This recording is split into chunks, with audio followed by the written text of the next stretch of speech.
Bueno, de Ferdinand von Schirach, el escritor alemán, un cuentito titulado Suerte.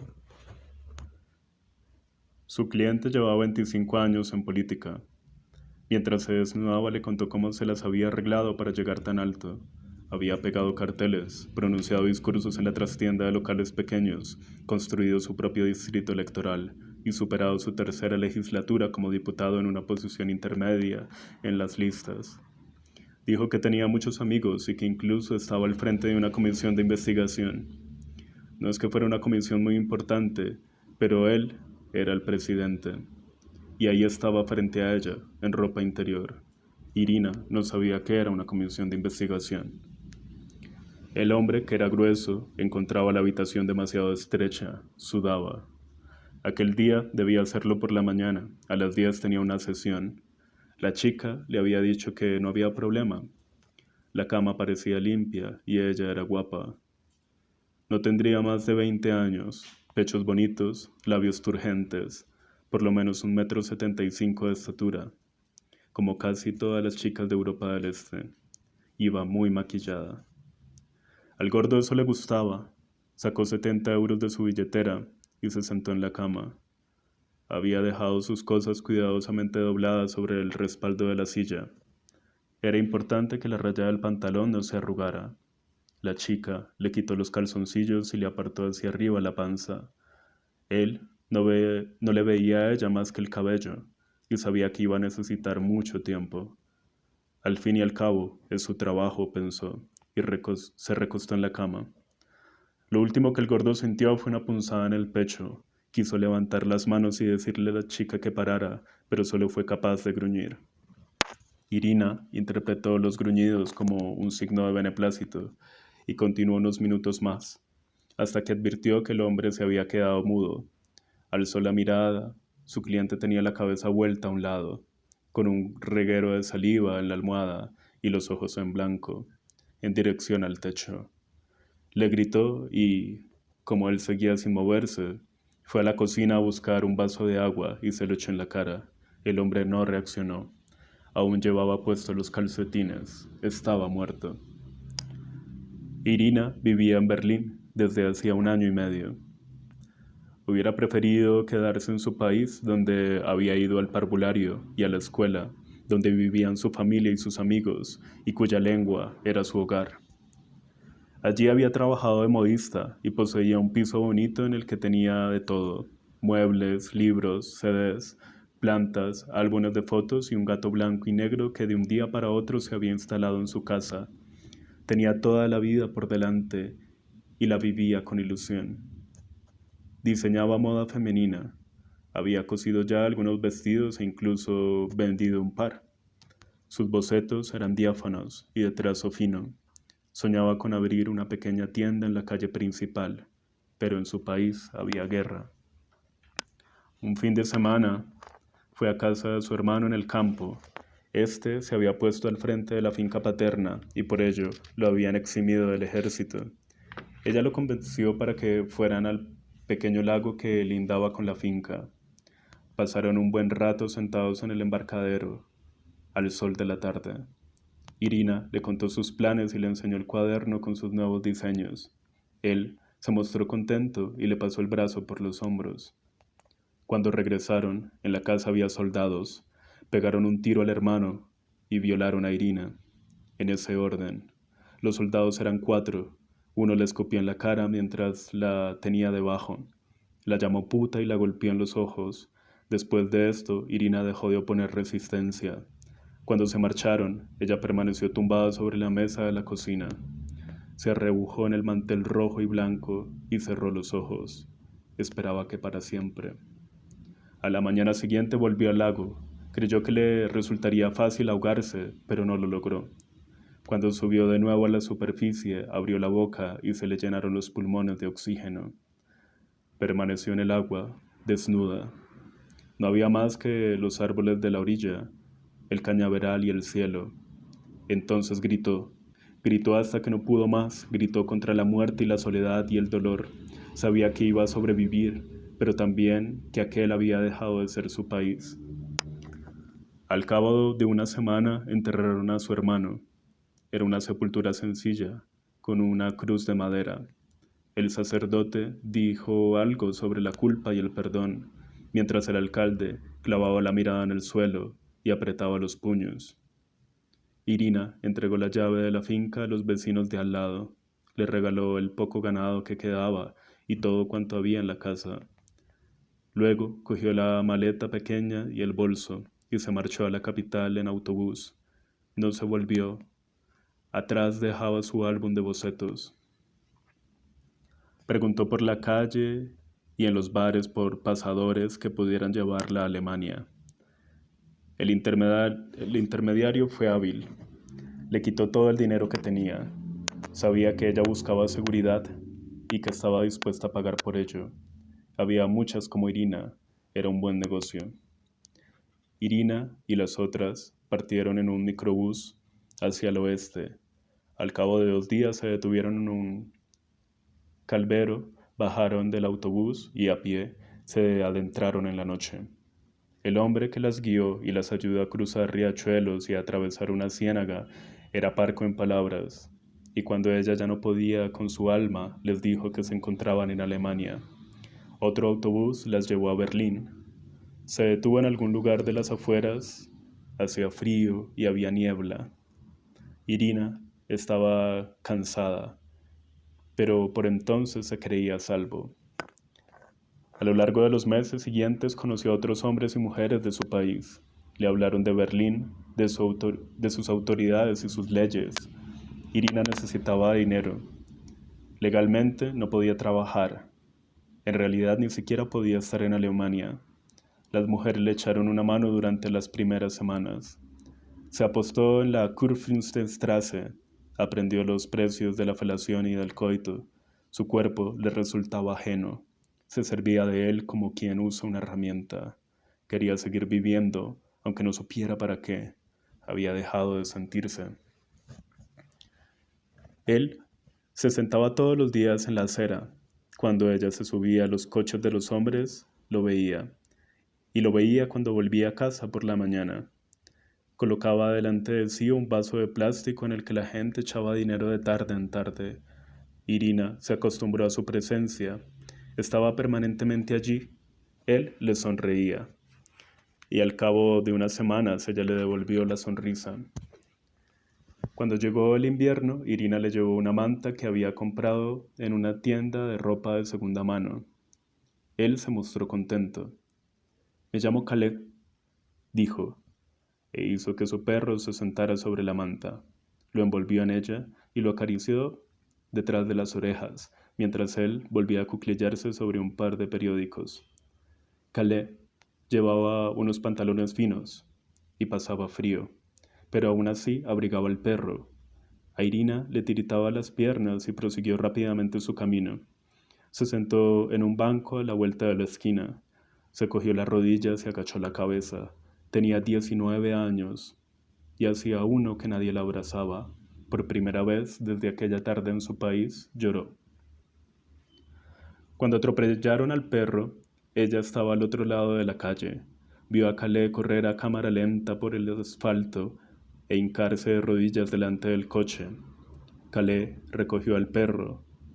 El conductor le gritó algo desde atrás, pero él siguió caminando por el centro de la calzada con el perro en brazos. No se volvió. Irina corrió tras él, comprendía su dolor y de pronto se dio cuenta de que tenían el mismo sino. Juntos enterraron al perro en un parque municipal. Irina lo cogió de la mano. Así empezó todo. Llegó un día en que decidieron intentarlo juntos. Irina dejó la pensión mugrienta, encontraron un piso de una habitación, compraron una lavadora y un televisor, y poco a poco fueron adquiriendo el resto de las cosas. Era el primer piso de Calais. Se había largado de casa a los 16 años. Desde entonces había vivido en la calle. Irina le cortó el pelo, le compró pantalones, camisetas, jerseys y 2 pares de zapatos. Él encontró un trabajillo de repartidor de correo comercial y por las noches ayudaba en un bar. Por entonces, los hombres acudían a su casa. Irina ya no tenía que hacer la calle. Por la mañana, cuando volvían a estar solos, sacaban del armario su ropa de cama, se acostaban y no se soltaban el uno al otro. Yacían fundidos en un abrazo, desnudos, inmóviles y en silencio. No oían más que la respiración del otro y se abstraían del mundo. Nunca hablaban del pasado. Irina tenía miedo del gordo muerto y miedo de que la detuvieran a la espera de la expulsión y la repatriaran. Iría a casa de su amiga y allí haría tiempo hasta que llegara a Calais. Cogió el bolso y bajó corriendo las escaleras. El móvil lo olvidó en la cocina. Como todas las mañanas, Calais había salido con la bicicleta y un pequeño remolque en dirección a la zona industrial, pero aquel día el hombre que repartía el trabajo no tenía nada para él. Calais tardó 30 minutos en volver a casa, subió en el ascensor, creyó oír el repiqueteo de los zapatos de Irina en la escalera. Cuando él abría la puerta de casa, ella salía del edificio en dirección a la parada del autobús. Calais estaba sentado en una de las dos sillas de madera y tenía la mirada clavada en el gordo muerto y en los calzoncillos de un blanco nuclear. Por el suelo estaban los panecillos que había llevado a casa. Era verano. En la habitación hacía calor. Calais trató de concentrarse. Irina iría a la cárcel y luego debería volver a su país. Quizá el gordo le había pegado. Ella nunca hacía nada sin motivo. Se acordó del día en que habían ido al campo en tren y se habían tumbado en un prado en pleno calor estival, e Irina lucía un aspecto infantil. Había sido feliz, ahora creía que había llegado el momento de pagarlo y se puso a pensar en su perro. A veces se acercaba al lugar del parque en que lo habían enterrado para ver si algo había cambiado. A la media hora de haber empezado, Calais se dio cuenta de que no había sido buena idea. Estaba desnudo, tan solo se había dejado puestos los calzoncillos. El sudor se confundía con la sangre que había en la bañera. Había cubierto la cabeza del hombre con una bolsa de plástico. No quería verle la cara mientras lo hacía. Al principio se equivocó e intentó cortar los huesos, pero luego recordó cómo se parte un pollo y cogió el brazo del gordo y se lo retorció hasta sacárselo del hombro. La cosa mejoró. Ahora solo tenía que cortar músculos y filamentos. Llegó un momento en que el brazo descansaba sobre el suelo de azulejos amarillos, el reloj todavía en la muñeca. Calais se volvió hacia la taza del váter y vomitó otra vez. Abrió el grifo del lavamanos, metió la cabeza debajo y se enjuagó la boca. El agua estaba fría, le dolían los dientes. Miró fijamente al espejo y no supo si estaba a este o al otro lado del mismo. Era necesario que el hombre que tenía enfrente se moviera para él hacer lo propio. El agua rebosó del lavamanos, le salpicó los pies. Calais volvió en sí. De nuevo se arrodilló en el suelo y echó mano de la sierra. Al cabo de 3 horas había cercenado las extremidades. En una tienda de comestibles compró bolsas de basura negras. La cajera lo miró con cara de extrañeza. Calais intentaba no pensar en cómo iba a arreglárselas con la cabeza, pero era incapaz. Si dejo el cuello tal como está, no habrá manera de meter al tipo en el remolque, pensaba. Es que no puedo. Salió de la tienda. En la acera charlaban 2 amas de casa. Pasó el ferrocarril metropolitano. Un joven chutó una manzana y la mandó al otro lado de la calzada. Calais estaba furioso. No soy ningún asesino, dijo en voz alta justo cuando pasaba junto a un cochecito de niño. La madre se volvió. Hizo de tripas corazón. Una de las cubiertas del mango del serrucho se había desprendido. Calais se hizo cortes en los dedos. Lloró como un niño. Se le formaron burbujas en las ventanas de la nariz. Cerraba con los ojos cerrados. Lloraba y cerraba y lloraba. Con el brazo sujetaba la cabeza del gordo por debajo del cuello. La bolsa de plástico resbalaba y se le escurría una vez sí y otra también. Cuando al fin hubo separado la cabeza del tronco, Se asombró de lo mucho que pesaba. Como un saco de carbón para la barbacoa, pensó, y se sorprendió de que le viniera a la mente el carbón de barbacoa. Calais nunca había hecho una barbacoa. Arrastró la bolsa más grande hasta el ascensor y bloqueó con ella la puerta automática. Luego fue por el resto. Las bolsas de basura aguantaban. Para el tronco había utilizado 2. Entró el remolque de la bicicleta en el vestíbulo del edificio. Nadie lo observaba. Eran 4 bolsas de basura negras. Solo se vio obligado a meter en una mochila los brazos. El remolque estaba lleno y se habrían caído. Calais se había puesto una camisa limpia. Tenía 20 minutos hasta el parque municipal. Pensó en la cabeza, en el cabello fino y en los brazos. Sintió los dedos del gordo en la espalda. Estaban mojados. Se apeó de la bicicleta de un salto y se quitó la mochila de mala manera. Luego se dejó caer sobre el césped. Esperaba que la gente gritara y se abalanzara sobre él, pero nada de eso ocurrió. De hecho, no ocurrió nada. Calais se quedó tumbado mirando al cielo y esperando. Enterró al gordo en el parque municipal. Se le rompió el mango de la pala. Se arrodilló y cogió la hoja de la pala con las manos. Lo metió todo a presión en el agujero, a solo unos metros de distancia del perro muerto. No era suficientemente hondo, tuvo que hollar las bolsas de basura. La camisa que acababa de ponerse se había ensuciado. Tenía los dedos negros y manchados de sangre. Sentía una comezón en la piel. Tiró los restos de la pala en un cubo de la basura. Luego pasó casi una hora sentado en un banco del parque, observando a unos estudiantes que jugaban el frisbee. Cuando Irina regresó de casa de su amiga, se encontró con que la cama estaba vacía. En el respaldo de la silla seguían la chaqueta y los pantalones doblados del gordo. Echó un vistazo al baño y se llevó la mano a la boca para no gritar. Enseguida lo comprendió. Calais había intentado salvarla. La policía lo encontraría. Creerían que él había matado al gordo. Los alemanes esclarecerían cualquier asesinato. Constantemente daban prueba de ello en la televisión, pensó. Calais terminaría en la cárcel. En la chaqueta del gordo no dejaba de sonar un móvil. Tenía que actuar. Fue a la cocina y llamó a la policía. Los agentes apenas entendieron lo que les dijo. Cuando llegaron, inspeccionaron el baño y la detuvieron. Preguntaron por el cadáver e Irina no supo qué responder. No cesaba de repetir que el gordo había muerto en natural manera, que había sido un corazón de ataque. Evidentemente los policías no la creyeron. Cuando la conducían esposada fuera del edificio, pasó Calais con la bicicleta. Ella lo miró y negó con la cabeza. Calais no la entendió. Bajó de la bicicleta de un salto y corrió a su encuentro. Tropezó. Los policías lo detuvieron también a él. Más tarde afirmaría que así estaba bien, que de todos modos no habría sabido qué hacer sin Irina. Calais no dijo nada. Había aprendido a callar y no tenía miedo de la cárcel. Ya había estado allí en más de una ocasión, hurtos y robos con fuerza.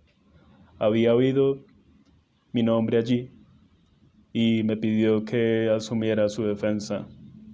Quería saber qué había pasado con Irina. Su propio caso le traía sin cuidado.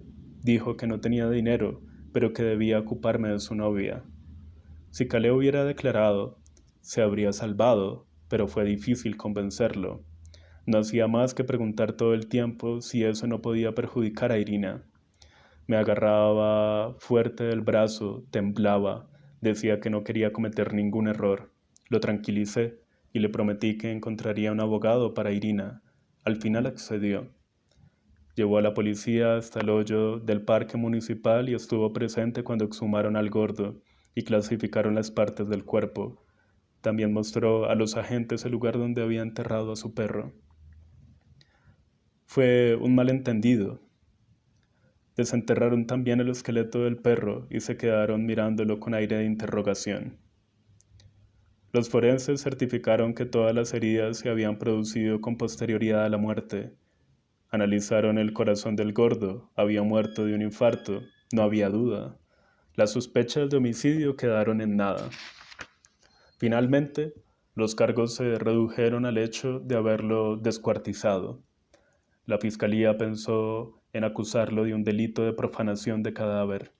La ley prohíbe hacer ultraje de un cadáver. Cortar un cadáver con una sierra y enterrarlo es un ultraje grave, dijo el fiscal. Llevaba razón, pero no se trataba de eso. Lo único que importaba era la intención del imputado. El objetivo de Calais era salvar a Irina, no profanar el cadáver. Ultraje por amor, dije. Presenté una resolución de la Corte Federal de Justicia que daba la razón a Calais. El fiscal enarcó las cejas, pero retiró los cargos. Las órdenes de prisión fueron revocadas y ambos excarcelados, con la ayuda de una abogada. Irina presentó una petición de asilo y pudo quedarse temporalmente en Berlín. No se hincó ningún expediente de expulsión. Estaban sentados en la cama, el uno al lado del otro. Una bisagra de una de las puertas del armario se había salido durante el registro policial y la puerta colgaba torcida. Por lo demás, nada había cambiado. Irina le cogía la mano a Calais. Miraban por la ventana. Ahora tendremos que hacer otra cosa, dijo Calais. Irina asintió y pensó en la enorme suerte que tenían.